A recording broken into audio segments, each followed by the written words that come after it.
अस्सलाम वालेकुम नाज़रीन, मैं हूं फ़ातिमा बलोच। आप देख रहे हैं प्रोग्राम न्यूज़ नाइट। नाज़रीन, पिछले 2 सालों में किसान को तकरीबन 2000 अरब रुपए का नुकसान हुआ है।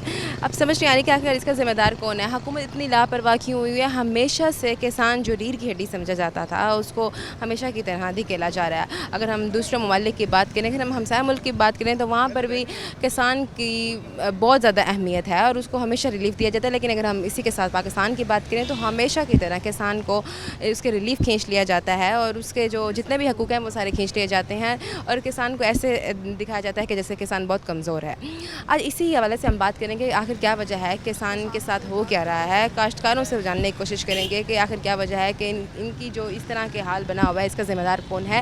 और जो और लोग हैं उनसे भी जानने की कोशिश करेंगे। मेरे साथ इस प्रोग्राम में रहेगा। तो नाज़रीन, हमारे साथ काश्तकार मौजूद हैं, इनसे जानने की कोशिश करते हैं ये क्या कहते हैं इस बारे में। अस्सलाम वालेकुम सर। वालेकुम सलाम। सर, क्या कहना चाहेंगे अगर हम बात करें इस साल जो आपने फसल लगाई थी, तो उस पर किसान को किस हद तक कितना नुकसान हुआ है? बहुत नुकसान हुआ है किसान को। आवाम को तो रिलीफ दे रहे हैं, लेकिन किसान का जो है बेड़ा गर्क कर रहे हैं। ये किसान के लिए भी सोचना चाहिए इन लोगों को। तो आखिर ये नुकसान होने की वजह क्या है, क्यों इतना नुकसान हो रहा है? और जो आज यही है, अब डीजल महंगे है, खादें महंगी हैं, काश्तकार को कोई सहूलत नहीं है। तो देखें अब 2200 रुपये मन, 2300 रुपये मन काश्तकार को खुद पड़ जाता है ख़र्चा। तो 2200-2300 में अगर बिकेगी तो वो किसान नुकसान ही करेगा। खाद किस रेट पर ले रहे हैं आप? खाद के रेट बहुत बड़े हुए हैं। ऊपर से अभी जो बजट आया है, बजट में भी इन्होंने टैक्स लगाए हैं। तो तकरीबन जो 1800 रुपये की बोरी मिलती थी वो अब 9000 रुपये की है। तो कितना टैक्स दे रहे हैं आप लोग? टैक्स तो तहाशा दे रहे हैं। बोरी पे? बोरी पे टैक्स तकरीबन दे रहे हैं कोई 300 से 400 रुपये। ये बताएं कि अगर मैं फ़सल की बात करूं तो आपने कितनी मतलब फ़सल लगाई हुई है और क्या क्या लगाई हुई? फसल पहले हमने वो गंदम काश्त की थी, उसके बाद अभी गन्ना लगाया हुआ है। तो तकरीबन 12 एकड़ में से ये देख ले कि तकरीबन मुझे नुकसान हुआ है 3-3.5 लाख रुपये नुकसान हुए हैं। नहीं, आखिर क्या वजह है? आप ज़ाहिर है अभी किसान ने तो अपना काम करना है, रोज़गार कमाना है, तो ये ऐसा तो नहीं चल सकता ना। तो आखिरकार इसका ज़िम्मेदार कौन है? हुकूमत इस चीज़ पे एक्शन क्यों नहीं? गवर्नमेंट है, गवर्नमेंट से अपील ही कर सकते हैं, रिलीफ दें। आवाम को जैसे रिलीफ दे रहे हैं इसी तरह किसान को भी कोई रिलीफ दें। जैसे बिजली महंगी है, खाद महंगी है, डीजल महंगे हैं। तो इस तरह के काश्तकारों को जो है ना, इनको सहूलत देनी चाहिए गवर्नमेंट को, जो अभी तक मैसर नहीं है किसान को। आवाम को तो दे रहे हैं, लेकिन किसान बिल्कुल ही भूखा का भूखा बैठा हुआ है। आवाम को दे रहे हैं तो किसान भूखा बैठा हुआ है अभी। तो आप क्या समझते हैं कि ऐसा कौन सा रिलीफ है जो किसान को मिलना चाहिए जिससे वाकई किसान की जो है ना ज़िंदगी में थोड़ा सा सुकून है? इसके तकरीबन 60% जो है खाद की कीमतें नीचे ले आएँ, डीज़ल नीचे ले आएँ, डीज़ल का रेट सही करें, खाद की रेट सही करें। ऊपर से जो इन्होंने एक्स्ट्रा टैक्स लगाए हुए हैं वो कम करें, तो फिर किसान भी खुशहाल हो जाएगा। और किसान को सबसे बड़ी मुश्किल जो हो रही है, इनको देखें अब गंदम का बारदाना नहीं मिला। इस साल गवर्नमेंट ने बारदाना दिया ही नहीं, ताकि कोई गवर्नमेंट ख़रीद करेगी तो ताकि आगे भी कुछ किसान का होगा। गवर्नमेंट दूसरा साल है, ख़रीद ही नहीं कर रही। तो आप ये नहीं समझते कि सब किसानों को मिलकर एहतजाज करना चाहिए ताकि कोई इसका सलूशन निकल? एहतजाज तो करना चाहिए। देखें, अपने हक़ के लिए निकलना चाहिए, हर किसान को निकलना चाहिए। मैं किसान से भी अपील करूँगा और गवर्नमेंट से भी कह सकता हूँ कि आप ऐसा वक्त ना आने दें जो किसान बाहर निकलें। किसान अगर बाहर निकल आया तो फिर गवर्नमेंट के लिए वाकई मुश्किल हो जाएगा। तो इस तरह के जो है ना चांस बहुत बढ़ चुके हैं। अच्छा, अगर मैं बात करूं किसान सदर की, हमेशा ऐसा होता है कि जो किसान है वो अपनी अपील लेके जाते हैं किसान सदर के पास, तो वो लोगों को ये दिखाते तो हैं कि हम जाके बात कर रहे हैं, लेकिन उनके आपस में ही मुआहदे हो जाते हैं हुकूमत के साथ, लेकिन वो किसान हमेशा दबी जाता है, उसका काम नहीं हो। देखिए, गवर्नमेंट ने अभी सबको दबाया हुआ है।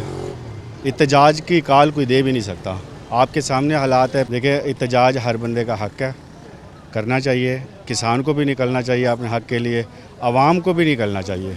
देखिए, और भी महंगाई बहुत है, बिजली महंगी है, पेट्रोल महंगा है, दालें महंगी हैं। देखें, अब ये चीज़ें इनको कंट्रोल, घी कितना महंगा हुआ है, अभी 100 रुपये और महंगा हुआ है पिछले दिनों। आप क्या समझते हैं कि ये बड़े किसान पर असर पड़ रहा है या छोटे किसान पर, या दोनों ही किसान जो हैं इस पे शिकार हो रहे हैं? इसमें दोनों ही मतलब नुकसान कर रहे हैं। देखें, अब जो ठेके पे ले रहा है ज़मीन बड़े किसानों से, उसका ठेका ही भी पूरा नहीं हो रहा। जो उसने ऊपर खर्चा किया हुआ होता है वो तो एक अलहदा बात है, जो ठेका सालाना होता है वो भी पूरा नहीं हो रहा। कुछ उम्मीद लगती है हालात को पाए? उम्मीद क्या कर सकते हैं, बस यही है कि किसान को इताद करके निकलना पड़ेगा। किसान को निकलना पड़ेगा, खसारे में जा रहा है किसान इस टाइम, और जब फिर जुल्म हाथ से बढ़ता है तो फिर मिट जाता अच्छा, है। अगर मैं बात करूं हमसाया मुल्क की, तो एक दफ़ा ऐसे हुआ था कि बहुत ज़्यादा हुकूमत ने ना जो किसान हैं उनको रिलीफ देना बंद कर दिया था। तो किसानों ने मिलकर एहतजाज शुरू कर दिया था। वो जब इतना एहतजाज किया था तो उसके बाद हुकूमत अपने इस फैसले को उन्होंने उस फैसले को तोड़ दिया, वापस ले लिया और उसके बाद उनको रिलीफ दे दिया। तो हमेशा ऐसे क्यों होता है कि जो दूसरे मुल्क वाले हैं वो किसानों को रिलीफ देते हैं, लेकिन हमारे मुल्क वाले हैं वो किसानों को रिलीफ नहीं देते, उनको और ज़्यादा ही मतलब दबा देते हैं? देखिए, देना तो पड़ेगा। जब तक किसान खुद नहीं निकलेगा बाहर तो ये लोग नहीं सुनेंगे। तो किसान अगर इत्तेहाद करके निकलता है, और निकलना भी चाहिए किसान को, तो जब निकल आएंगे तो फिर इनको भी पता चल जाएगा, गवर्नमेंट को भी पता चल जाएगा कि अपने हक़ के लिए कोई निकला है। तो इस साल अगर मैं बात करूं तो कितना मतलब नुकसान हो चुका है किसानों? तकरीबन यहाँ जो मेरे नज़दीक एक अपना थोड़ा सा 12 एकड़ मैंने काश्त की हुई थी, 3-3.5 लाख तो उसमें से हुई है। बाकी जो ठेके पे ली हुई थी उसमें से आप हिसाब लगा लें। तकरीबन मैं इस सालाना जो गंदम का मैंने नुकसान उठाया है वो 12-12.5 लाख रुपए का है। तो वो अब मेरे लिए पूरा करना बहुत मुश्किल हो जाएगा। और इसी तरह मैं नेक्स्ट साल जैसे आ रहे हैं 12-12.5 लाख हर साल कर्ज़ाई होऊंगा, तो फिर मेरे पीछे के किसान के पीछे क्या बचेगा। तो किसान इत्तेहाद यूनियन के जो सदर हैं वो तो यही कहते हैं कि 2000 अरब रुपए जो है 2 साल में नुकसान हुआ है काश्तकार पर। तो इस पर मैं क्या कहें? बिल्कुल हुआ है। तो अब क्या कह सकते हैं उस पर, यही होगा। आप क्या समझते हैं इसका हल क्या है? हल यही है कि निकलना पड़ेगा बाहर अपने हक़ के लिए। जब कोई नहीं निकलेगा तो फिर इस तरह के जुल्म होते रहेंगे। अच्छा, ये भी ज़रा बता दीजिएगा, नुकसान तो चले हो गया, अब ये भी थोड़ा सा ज़रा बता दें कि इस मौसम में कौन सी काश्तकार होती है और कौन सी काश्तकार ऐसी है जो करें तो जिससे फ़ायदा भी हो, मतलब नुकसान से किस तरह से बचा जा सकता है? देखिए, वो काश्तकारी का तो बिल्कुल ही चांस नहीं है। अगर इसी तरह के हालात चलते रहे तो बिल्कुल ये हो सकता है कि बागात लगा लें, इस तरह की चीज़ें लगा लें, वो उस पर 5-7 साल 10 साल तो लग जाते हैं। लेकिन किसान इतना कहाँ से सब्र करे? उसकी इनकम अगर यही है तो वो बागात लगा के 10 साल फिर अपने बच्चों का पेट कैसे पालेगा? मैसेज क्या देना चाहिए? मैसेज यही है, गवर्नमेंट से अपील कर रहे हैं कि जो एक्स्ट्रा इन्होंने टैक्स लगाए हैं ये ख़त्म करें, डीजल का रेट नीचे ले आएँ, पेट्रोल का रेट नीचे ले आएँ, खादें सस्ती करें और किसान को बीज की भी सहूलियात दी जाए। बहुत शुक्रिया आपका। नाज़रीन, और भी लोग मौजूद हैं, इनसे भी जानने की कोशिश करेंगे कि उनकी क्या राय है इस बारे में। और अभी इस टाइम वक्त एक ब्रेक का, मैं दोबारा हाजिर होती हूँ stay with us. Welcome back नाज़रीन, यहाँ और काश्तकार भी मौजूद हैं, इनसे भी जानने की कोशिश करते हैं। अस्सलाम वालेकुम सर। वालेकुम सलाम। क्या कहेंगे कि अगर मैं बात करूँ इस साल फसल की और किसानों को किस हद तक नुकसान हुआ? किसानों का हाल ऐसा है ना कि उन्होंने जो भी जमा पूंजी की हुई थी चंद बरसों से, तो उन्होंने इन 2 सालों में ना सब कुछ लुटा दिया है। आप देख लें, बिजली के हालात देख लें, पेट्रोल के देख लें, डीजल के देख लें, खाद के देख लें, उसके पास कोई दूसरा हल भी नहीं है और ना वो दूसरा काम कर सकते और ना इसे छोड़ सकते। मेरा उनका रोज़गार है और है बड़ा, क्योंकि आपको पता है जिसने सारी ज़िंदगी एक काम किया वो दूसरा काम कैसे कर सकते। मेरी ना हुकूमत से ना मुज़बाना, ठीक है ना, मुज़बाना एक मैं उनसे रिक्वेस्ट कर रहा हूँ कि आप सोचें, किसान के बारे में सोचें और पाकिस्तान में सोचें। किसान है तो पाकिस्तान है। बिल्कुल ऐसे है, लेकिन बदकिस्मती से कि जो पाकिस्तान की हुकूमत है वो वैल्यू नहीं देती किसान को। अगर हम पाकिस्तान से बाहर दूसरे मुल्क देखें, अगर हम अपने हमसाया मुल्क को ही देख लें, ज़्यादा दूर ना जाएं, तो वहाँ हमेशा किसान को रिलीफ दिया जाता है। हमेशा किसान के बहुत ज़्यादा हकूक़ हैं, उनके लिए बहुत सारे पैकेज बनाए जाते हैं, उनको बोनस दिए जाते हैं। लेकिन हमेशा पाकिस्तान में ही किसान क्यों पिस रहा होता है? मैं ना काफ़ी मतबा देखता हूँ टीवी पे कि ना पाकिस्तान हुकूमत ने फ़लाँ मुल्क से फ़लाँ चीज़ एक्सपोर्ट कर ली, फ़लाँ कर ली। अगर ये चीज़ अपने मुल्क के किसानों के ऊपर लगाते हैं तो वो क्या एक्सपोर्ट करके नहीं दे सकते उनको? हुकूमत अब समझ नहीं आती चाहती क्या है, किसान के साथ करती क्या है बड़ी। कोई लाएअमल नहीं है इस हुकूमत का, किसानों के साथ उसने करना क्या है बड़ा। आखिरकार वजह क्या है? इससे तो फिर ये साबित हुकूमत करना चाहती है कि जो किसान है वो कमज़ोर है। नहीं, जो बैठे हैं ना वहाँ उनको सब पता है क्या करना है क्या नहीं करना है, ठीक है ना, वो बच्चे नहीं है। लेकिन वो सिर्फ अपना मुस्तकबिल देख रहे हैं, ठीक है ना, किसान का कोई मुस्तकबिल नहीं देख रहे। और आपको पता है हुकूमत जो है इस टाइम जो चीज़ भी लेना चाहती है ना, बाहर से लेना चाहती है बड़ी। किसान, वो कहते हैं कि किसान हमारे लिए कोई अहम नहीं है। अच्छा, आपने किस चीज़ की फसल लगाई हुई है? ये हम, जैसे आपको पता है रूटीन होती है, हर फसल के एक टाइम होते हैं, जैसे गंदम हो गई, कपास हो गई, मकई हो गई। मेरे ख्याल में ना जो भी फसल आई है ना, सारी घाटे में गई है बड़ी। तो अभी इस टाइम अगर मैं बात करूँ तो कौन सी फसल आप लोगों ने लगाई? इस टाइम ना अरवी आ रही है, ठीक है ना, अरवी पहले थी लेकिन अब उसका भी कोई हाल नहीं है। उसका तो सीज़न है और ये तो मेरे ख्याल से इस टाइम अच्छी सेल होती है उसकी अरवी की। ये सीज़न नहीं है, सीज़न जो है ना हमारे मुल्तान में, जैसे पंजाब है ना, वो रेट ले जाती है सिंध वाली, ठीक है ना। मुल्तान जो जब आते हैं ना, तकरीबन जो चीज़ 100 की होती है, पंजाब की चीज़ आती है वो तकरीबन 20 की आ जाती है। तो अब आप क्या समझते हैं कि आखिरकार इसका जिम्मेदार कौन है? हुकूमत है और कौन है? इसका फिर आखिरकार हल क्या है? कोई हाल भी नहीं है। हुकूमत को चाहिए हर चीज़ में रिलीफ दे, तो चीज़ें का रेट भी बढ़ाएं और इंसान खुशहाल होगा। किसान खुशहाल हो, इंसान खुशहाल हो? दोनों। इंसान खुशहाल होगा तो किसान होगा, किसान होगा तो इंसान होगा। अच्छा, तो ये बताएं कि उम्मीद लग रही है कुछ हालात ठीक हो? फ़िलहाल तो कोई नहीं लग रही, क्योंकि तीसरा सीज़न है, कोई रिलीफ नहीं मिल रहा। 5-5 हज़ार दिए, आपको पता है कि 5 हज़ार से क्या मिलते हैं बड़ा। अच्छा सर, फिर क्या दरख्वास्त क्या देना चाहिए?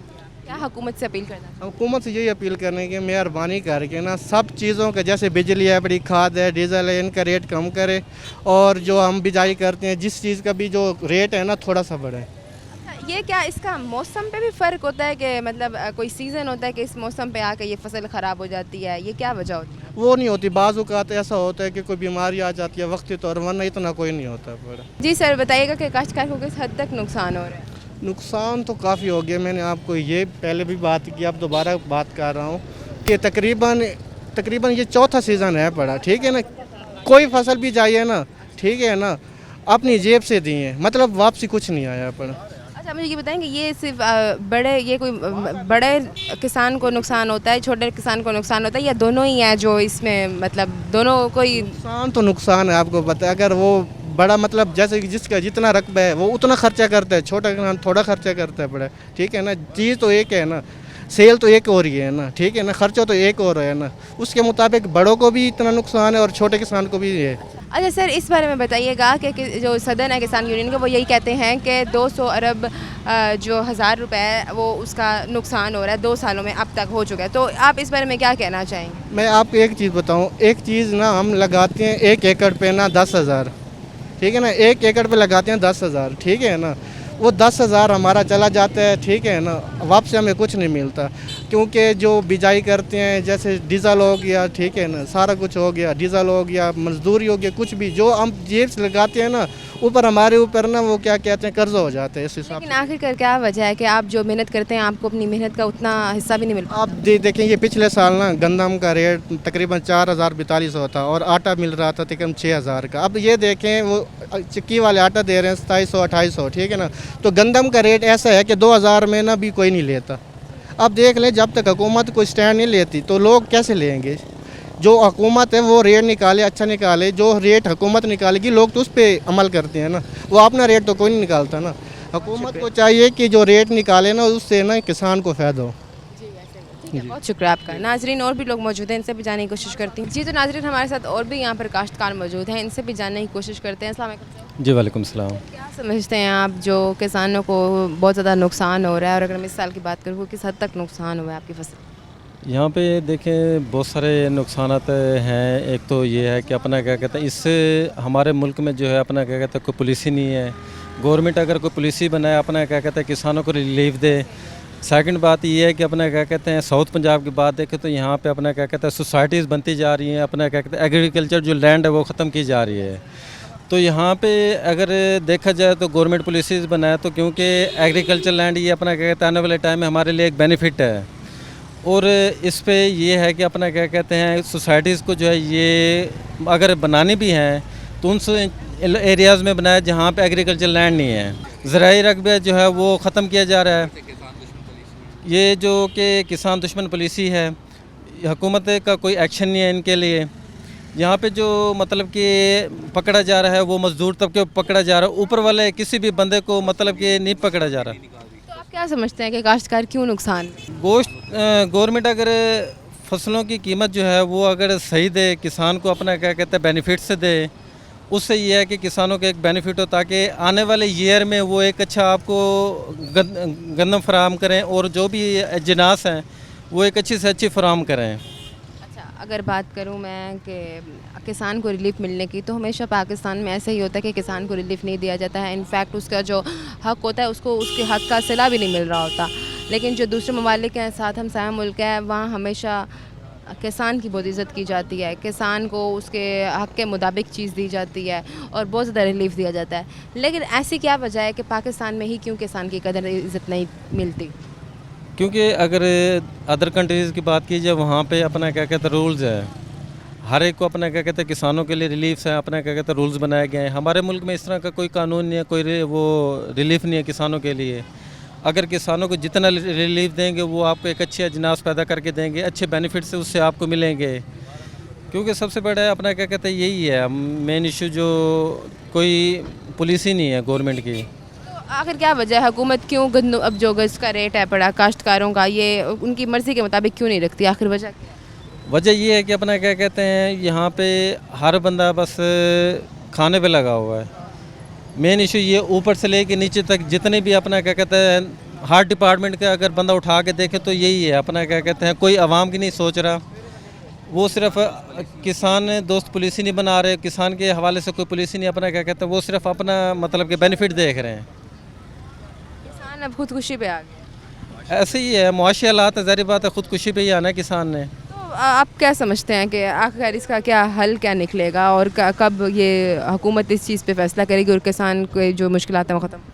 इससे यही है कि अपना क्या कहते हैं किसानों के साथ बैठ के अपना क्या कहते हैं मसाइल जो हैं उनके साथ हल करें, उनके साथ उनकी बात सुने। किसानों की मेन चीज़ उनकी बात सुने कि वो चाहते क्या हैं, उनकी ज़रूरियात क्या हैं, तो उनको पूरा किया जाए। तो उस हवाले से फिर जाके अपना क्या कहते हैं किसान को भी रिलीफ होगा, गवर्नमेंट को भी बेनिफिट होगा। हुकूमत की तरफ से जो ज़राई पैकेजेस हैं वो बनाए गए हैं, तो वो क्या फ़ाल हैं? आप क्या समझते हैं कि ये ठीक है फैसला? गवर्नमेंट की तरफ से पॉलिसीज़ बनाई जाती हैं लेकिन उन पे अमल नहीं किया जाता। अमल दरामद हो तो फिर कुछ आती है कि हाँ भी चलें ठीक है, अपना क्या कहते हैं उससे किसान भी चलो सेटिस्फाइड होगा। ये जो पॉलिसीज़ हैं वो सिर्फ अपना कागजात की हद तक होती हैं, किसानों तक वो मुहैया नहीं की जाती। बहुत शुक्रिया आपका। नाज़रीन, इस टाइम वक्त एक ब्रेक का मैं दोबारा हाजिर होती हूँ, स्टे विद अस। जी तो नाज़रीन, यहाँ और भी लोग मौजूद हैं, इनसे भी जानने की कोशिश करते हैं। अस्सलाम वालेकुम। वालेकुम अस्सलाम। सर, सबसे पहले तो जो मेरा सवाल है वो ये है कि क्या समझते हैं आपके 2 सालों में काश्तकारों को कितना और किस हद तक नुकसान हुआ है? 2 सालों में पाकिस्तान में जो काश्तकार हैं उन्हें बहुत ज़्यादा नुकसान हुआ है। एक तो हुकूमत की नाक़िस पॉलिसी हैं और पॉलिसी साज़ों के मुताबिक जो मसनूई चीज़ें हैं, गंदा में जैसे खाद है, स्प्रे है, ये चीज़ें महंगी हैं।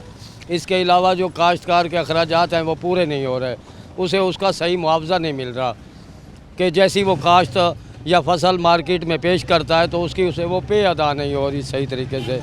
इस वजह से वो काश्तकार रह गया है अपने काम से। अब वो उसमें इतनी सख्त नहीं है कि वो दोबारा काश्त कर सके, क्यों हर चीज़ महंगी है। जो फसल जाती है उसके भाव नहीं है, उसके दाम नहीं है, कोई मार्केट में लेने वाला नहीं है तो वो पैसे बहुत कम है उसके। इस वजह से काश्तकारी में बहुत से प्रॉब्लम आ गए हैं। मुझे तो उम्मीद है कि आइंदा साल शायद गंदम काश्त ही बहुत कम हो, गंदम बहुत ही काश्त कम हो, और जब किसान के पास पैसा नहीं होगा तो वो क्या करेगा।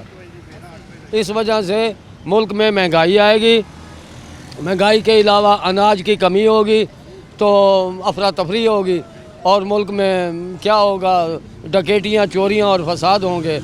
जब तक किसान खुशहाल नहीं है मुल्क में कोई आदमी खुशहाल नहीं है।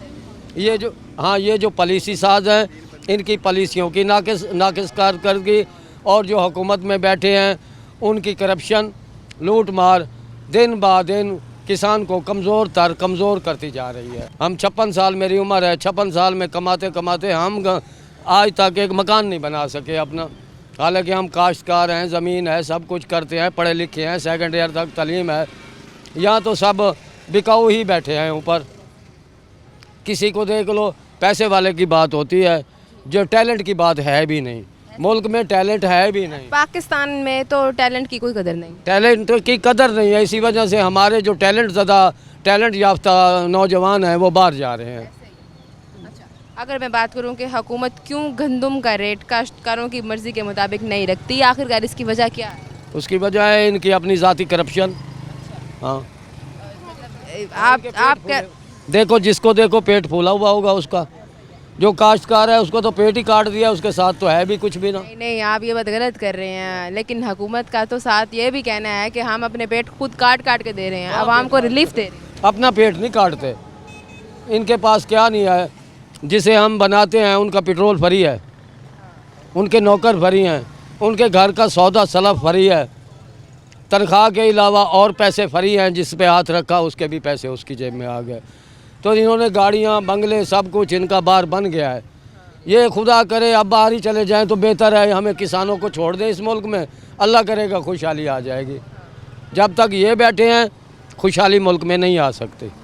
कहा जाता है कि काश्तकार और जो एग्रीकल्चर ऑनर्स टैक्स नहीं देते। ये थोड़ा हम पे टैक्स है कि हमारी अनाज पे कुछ हमें मिलता नहीं।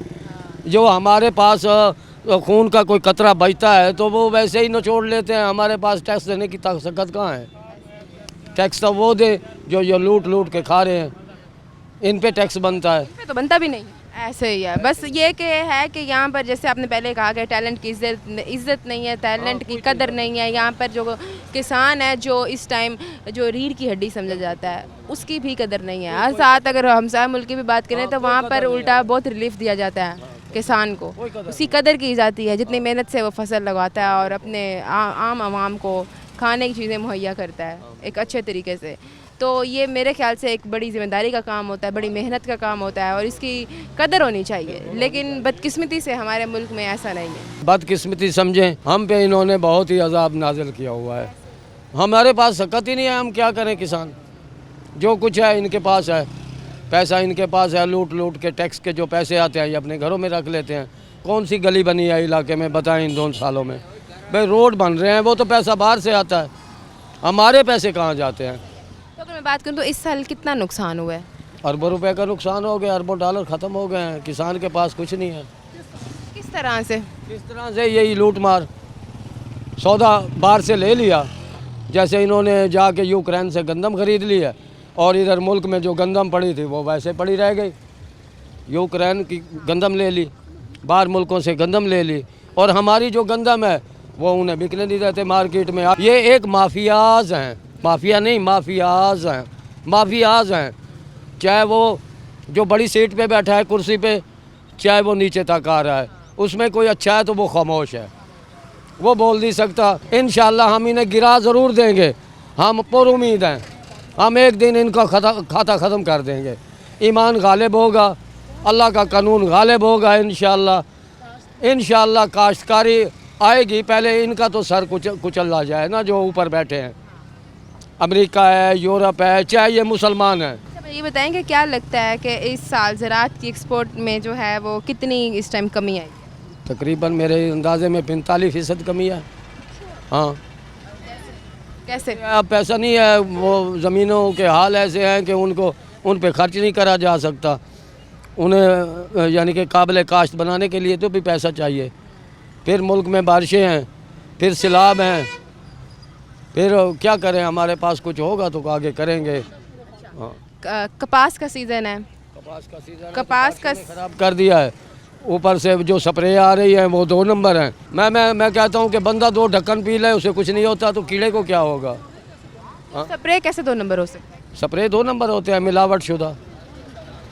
हम पहले भी स्प्रे करते थे, हमारे पास स्प्रे थी। अब क्या स्प्रे हैं? अब जिसे देखो नाम तो ऊपर लिख दिए हैं अंग्रेज़ वाले, लेकिन उसमें काम भी अंग्रेज़ वाला नहीं है। क्यों? अच्छा, ये बताएं ना कि कपास जैसे सीज़न है तो कपास को लोग छोड़ के दूसरी फसलों की काश्त कर रहे हैं, इसकी क्या वजह? इसकी वजह यही है कि कपास पे अखराजात बहुत हैं, उसका रेट नहीं मिलता, उसका मार्केट में रेट बहुत कम है। वैसे आप क्या समझते हैं कितना रेट होना चाहिए और आपके मिलता कितना है? काश्त के मुताबिक उसका एक मवाजी ना करें, उसमें जो रिसर्चर बैठे हैं वो रिसर्च करें और बताएं कि कितना खर्च आ रहा है। उसके अलावा उसे 20% तो देना चाहिए किसान को। लेकिन मिलता कितना है?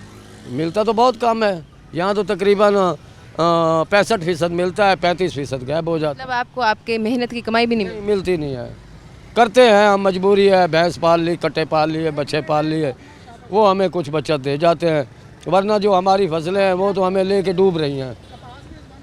मौसमियाती तब्दीलियों की अगर बात करूँ कि मौसमियाती तब्दीलियों के बाद भी मौसमी तब्दीलियात का ये असर है कि वो अब उन पे नुकसान तो हो रहा है। अगर इनके पास टैलेंट हो, को अच्छी दवाइयाँ हो तो ऊपर स्प्रे करके अच्छी फसल लाई जा सकती है। हाँ जी, तो आपको क्या लगता है कि इसका हल क्या है? आएगा इंशाअल्लाह, अल्लाह है, कभी ना कभी कोई ऐसा गालिब इंसान आएगा जो इन सब को ठीक करेगा तो हालात भी ठीक हो जाएंगे। अब इनको ऊपर से पकड़ना चाहिए, ये नीचे शुरू हो जाते हैं। साइकिल वाले को ये पकड़ते हैं, मोटरसाइकिल वाले को ये पकड़ेंगे, इन्होंने कभी बड़ी गाड़ी वाले को नहीं पकड़ा। तो आपको हुकूमत से क्या उम्मीद है, क्या दरख्वास्त? से कोई उम्मीद नहीं है, हमें कोई उम्मीद नहीं। उम्मीद ख़त्म हो चुकी। उम्मीद हमें है अपने अल्लाह पे, अपने रसूल पे और उसके वली पे। बहुत शुक्रिया। करेगा वो, हमारे शुक्रिया लिए आपका। बेहतर आसानी पैदा करेगा। जी तो नाजरीन, मेरे साथ इस टाइम एक काश्तकार भी मौजूद थे, इनसे भी मैंने इनकी राय ली, इनका मौक़िफ़ लिया और सब बहुत इस टाइम परेशान हैं कि जितनी हुकूमत ने मुश्किल ज़िंदगी बना दी है किसान की, तो खुदारा इस बारे में सोचा जाए। किसान को एक सुकून की ज़िंदगी गुजारने का हक़ है, जितनी वो मेहनत करता है उसको एटलीस्ट उतना ही उसका सिला मिल जाए, लेकिन नहीं, उतना भी नहीं मिल पाता। और अभी और भी लोग मौजूद हैं और भी हैं, उनसे भी उनकी राय लेंगे, मगर इस टाइम वक्त एक ब्रेक में दोबारा हाजिर होती हूँ। Stay with us. बैक नाजरीन, सदर किसान कमेटी पंजाब के हमारे साथ असद अब्बास शाह मौजूद हैं। अस्सलाम वालेकुम सर, कैसे हैं आप? वालेकुम सलाम, अल्लाह का शुक्र। सर सबसे पहले तो आप मुझे ये बताएं कि आप क्या समझते हैं कि 2 सालों में काश्तकारों को कितना नुकसान हुआ है अब तक, अगर हम बात करें? देखें, ज़राअत हमारी जो मुल्क की सबसे अहम जो इसके जो पहलुओं को अगर हम डिस्कस करें ना, तो ज़राअत पंजाब की हद तक सिर्फ महदूद होकर रह गई थी, जबकि हमारा मुल्क एक ज़राई मुल्क था। और हमारे मुल्क की सबसे ज़्यादा जो हमारी प्रोडक्शन थी ज़राअत की, जिन्स की, रॉ मटेरियल जिसे कहते हैं, जैसे कपास था या शुगर केन थी, अपना धान था, ये चीज़ें जनूबी पंजाब इसमें ये सारे पूरे पाकिस्तान को इसकी प्रोडक्शन मुहैया की जाती थी। फिर बुरहान कैसे आया? सबसे पहले तो जिन लोगों ने रिसर्च पे काम करना था कि नया बीज देना था, नई कपास का बीज देना था, अपना जो बीमारियों से फ्री वो बीज देना था, उन्होंने काम ना किया। फिर अखराजात इतने बढ़ते गए, काश्तकारों को अखराजात इतने बढ़ा के जब वो फसल काश्त करते हैं और उसका जो आउटपुट जब आता है, सबसे बड़ा मसला बहरान कहाँ से शुरू है, ये किसी लेवल पर इसकी बात नहीं की गई। पाकिस्तान में जो ज़राअत का बहरान शुरू हुआ है वो मंडी ना होने की वजह से। इंटरनेशनल मंडी को तो छोड़ें, हमारी नेशनल मंडी, डोमेस्टिक मंडी में भी हमारा ना धान बिकता है, ना गंदम बिकती है, ना कपास बिकती है। अब वही गंदम हम 4,000 रुपये के साथ बाहर से मंगवा लेते हैं, 2,800 रुपये के साथ हम अपने मुल्क से तो ख़रीदते नहीं हैं, अपने काश्तकार से। जब हमारी खेत से मंडी तक रसाई नहीं होगी, अगर मैं एक चीज़ तैयार करता हूँ 1,000 रुपये मन, तो बिकती है 600 रुपये मन। मुझे आप बताएं कौन सा किसान काश्तकार उसको दोबारा काश्त करेगा? ज़्यादातर हमारी जो ज़राअत है वो मुस्ताजरी सिस्टम, ठेका सिस्टम के वो ले के काश्तकार उसको उसके काश्तकारी करता है। अब हमारे पास मंडी है नहीं, चेक एंड बैलेंस है नहीं कि आया इस रेट पे गंदम बिकेगी या नहीं बिकेगी। 4,000 रुपये मन अगर गंदम थी आज से 2 साल पहले, तो अब है वो 2,200 रुपये, 2,300 रुपये मन। अच्छा, अवाम फिर बात की जाती है जी, ओहो जी किसान बदमाश है, माफिया है, हमने तो अवाम को रिलीफ देनी है। अच्छा, जब 2,200 रुपये मन गंदम की गई है तो रोटी तो वही 15 रुपये की चल रही है 3 साल 4 साल से, उसका तो रेट पे फ़र्क नहीं आया। फिर एक बहरान सबसे पहले उस वक्त हमारी हुकूमतों को सोचना चाहिए था जब हमारी टेक्सटाइल बंद हुई है, हमारी जीनिंग बंद हुई है। देखें, जब मेरे पास रॉ मटेरियल नहीं होगा, मेरे पास कपास होगी तो जीनिंग चलेगी, जीनिंग उसमें से रुई निकालेगी और वो रुई जाएगी टेक्सटाइल के पास, वो धागा बनाएगी और कपड़ा की मार्केट चलेगी। अब कहाँ से कहाँ नुकसान हुआ? बड़े बड़े टेक्सटाइल मिलों के ऑनर्स के लिए तो फैसले किए गए, उन्हें उस वक्त ये नहीं पता चला कि अगर किसान प्रोडक्शन नहीं देगा, रॉ मटेरियल नहीं आएगा, फैक्ट्रियाँ बंद हो जाएंगी। अब हमारे मुल्क में कपास के ख़त्म होने के बाद पहले तो जिनिंग फैक्ट्री बंद हो गई, ख़त्म हो गई। अब वो टेक्सटाइल मिल वाले जो इक्का दुक्का बचे हैं, उनके जिनके सोर्स थे, जिनके पास लाइसेंस था, उन्होंने बाहर से रुई मंगवाई और अपनी टेक्सटाइल चलाई। उसमें कितना बहरान, कितना नुकसान आया, वो जो सेक्रेटरी लेवल के लोग थे, सेक्रेटरी ज़राअत है या दीगर जो महकमे थे, उन्होंने तवज्जो ना दी। फिर वो माफिया जो था, उन्होंने फिर आहिस्ता आहिस्ता जब कपास ख़त्म हुई, फिर धान ख़त्म हुआ। ग्राउंड रियलिटी को जब तक आप डिस्कस नहीं करेंगे, वहाँ ठंडे कमरों में और सेक्रेटरी लेवल के फैसले वो कामयाब नहीं होंगे। अच्छा सर, ये बताइएगा कि हुकूमत क्यों गंदम का रेट काश्तकारों की मर्ज़ी से नहीं रखती, ये क्या वजह है? असल ना 2-3 साल से एक पूरी जो है ना, एक इन्होंने वो चलाई कि जो किसान है ना, ये बदमाश है, ये अपनी मर्ज़ी की फसल। 2-3 साल गंदम का बम्पर क्रॉप हुई, प्लस रेट भी अच्छा था, किसानों को 1 साल अच्छा प्रॉफिट हो गया। इन्होंने समझा कि किसान कोई बहुत बड़ा बदमाश है, अगर इसको हम घुटना रख दें तो आम आदमी को फ़ायदा होगा। वो प्लानिंग कामयाब ना हुई। यानी कि इस साल जो रेट फ्री हैंड छोड़ दिया है आपने कि आप गंदम बेचें, कोई लेने वाला ही नहीं है, तो फिर अब किसान जिसने अगली फसल काश्त करनी थी उसने औने पौने बेची। अब 1800 रुपये मन, 2000 रुपये मन गंदम जिसने ख़रीदी है उसने स्टोर की है, अब बिक रही है 3500, 3000, 4000। वही अच्छा, आम आदमी को तो या तो फिर डिपो सिस्टम बना दें, किसान से लें गंदम और डिपो सिस्टम बना के आटा उसका राशन वाला सिस्टम बना दें। तो इसका मतलब है कि प्लानिंग ग्राउंड रियलिटी के मुताबिक नहीं थी। मिडल मैन जो था, ज़ख़ीरा अंदोज़ और मुनाफाखोर, उन्होंने अपना काम किया है। अब मुझे ये बताएं, जब मेरे पास पैसे नहीं होंगे, एकड़ की बात करते हैं, एकड़ वाले ज़िम्मेदार की, जागीरदार की बात नहीं करते। 2 एकड़, 5 एकड़, 10 एकड़ वाला जो ज़िम्मेदार है, उसने जब फसल काश्त करनी है, जब उसकी पिछली फसल में उसको नुकसान होगा, एक फसल वो और जुआ खेलेगा, उसमें भी अगर नुकसान हो गया तो पटवारी टैक्स के लिए उसके पीछे भाग रहा होगा, जहाँ से उसने खाद बीज स्प्रे लिया होगा वो उसके पीछे भाग रहा होगा। फिर उसने क्या करना है, उसने ज़मीन बेचनी है। जैसे आपको पता हो कि मुल्तान जनूबी पंजाब आम के लिए बड़ा एक आइडियल इलाका था। इस साल आप आम की प्रोडक्शन देख लें कि आपका आम उस लेवल की आपको प्रोडक्शन नहीं मिली, कॉलोनियाँ बन गई, लोगों ने बाग ख़त्म कर दिए। तो इसलिए कुछ चीज़ें ऐसी होती हैं जिनके लिए आपको देर पर फैसले करने पड़ते हैं, और हुकूमत पंजाब और हुकूमत पाकिस्तान को ग्राउंड रियलिटी को मद्देनज़र रखते हुए किसान को सब्सिडी की बजाय थोड़ा सा उसको मंडी में उसको रेट दे दें। अच्छा, इस बारे में ज़रा थोड़ा सा ब्रीफ कीजिएगा। कहा जाता है कि काश्तकार और जो एग्रीकल्चरल ऑनर्स हैं ये टैक्स नहीं देते, इस हवाले से आप क्या कहेंगे? मैं कहता हूँ आपसे, मैं एक आपको मैं शेयर करता हूँ। आपने देखा जब बैंकों ने गाड़ियाँ देना शुरू की, किसी से कोई ज़मीन प्लज करके कार दी, किसी से कोई चेक लेके कार दी नहीं। जिस बंदे ने डाउन पेमेंट भरी उसको 20 लाख की गाड़ी मिल सकती है। किसान को रकबा प्लज किए बगैर ट्रैक्टर नहीं मिलता 20 लाख का। ये सुतेले भाई वाला किरदार नहीं है। अच्छा, फिर टैक्स क्या है? ज़राई टैक्स किसान देता है, मामला आबियाना किसान देता है। अगर वो ना दे, सबसे आसान टैक्स रिकवरी किसान से है कि उसकी फसल कुर्क कर देते हैं।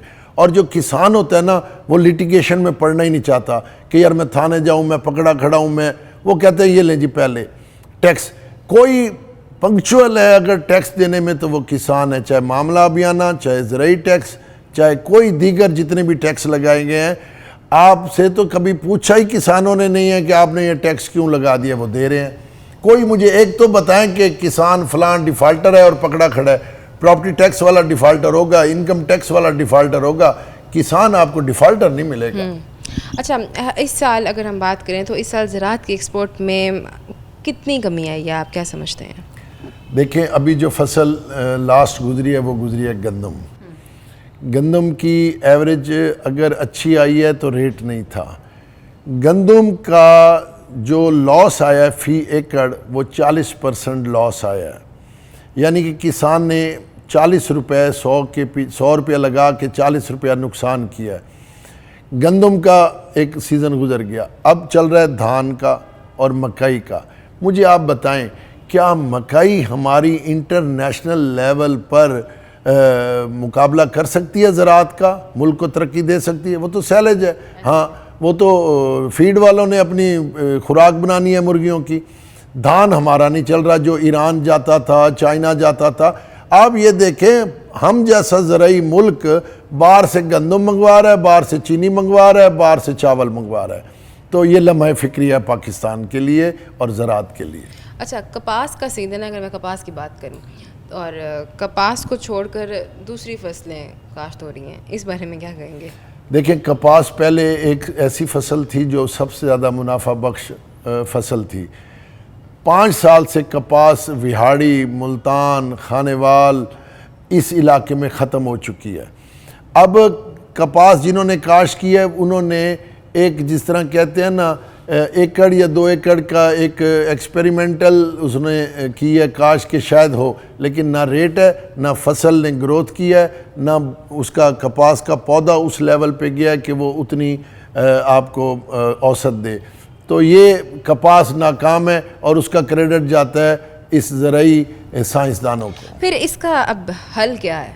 इस मसले से कैसे निकला जा सकता है? देखें, किसान को पैरों पे खड़ा करने के लिए हुकूमत पंजाब और हुकूमत पाकिस्तान को अब थोड़ा सा फाइनेंशियली सपोर्ट करना पड़ेगा।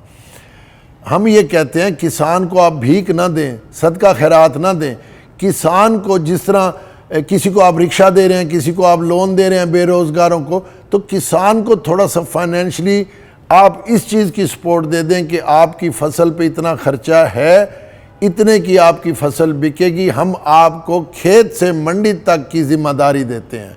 हमें मंडी की ज़िम्मेदारी चाहिए कि मार्केट में हमारी जिन्स बिकेगी और उसका ये रेट होगा, इतना मुनाफा किसान को होगा। ठीक है, बहुत शुक्रिया आपका। जी, तो नासरीन, हमारे साथ आज असद अब्बास शाह मौजूद थे और आज हमने काश्तकार के हवाले से बात की, किसानों के ऊपर बात की कि किस तरह से 2 साल में अब तक 2000 अरब तक का नुकसान हो चुका है। लेकिन हमेशा ऐसे होता है कि जो दूसरा, अगर हम बात करें हमसाय मुल्क की, तो हमसाय मुल्क में हमेशा किसान को रिलीफ दिया जाता है, मगर अगर हम साथ ही पाकिस्तान की बात करें तो हमेशा किसान को ही पीसा जा रहा होता है, किसान को उसकी मेहनत का सिला भी नहीं मिला जा रहा होता। तो हमारे साथ असद अब्बास शाह मौजूद थे, उन्होंने बहुत अच्छे तरीके से बताया। उन्होंने बताया कि किस तरह से इस मसले से निकला जा सकता है और किस तरह के ये हुकूमत ने बनाए हुए हैं हालात, और जो किसान है वो इस टाइम पिस रहा है। उम्मीद करती हूँ कि आपको मेरा प्रोग्राम अच्छा लगा होगा और मैं नए प्रोग्राम में आपके साथ हाजिर होंगी। तब तक के लिए फातिमा बलोच को इजाज़त दें। अल्लाह निगहबान।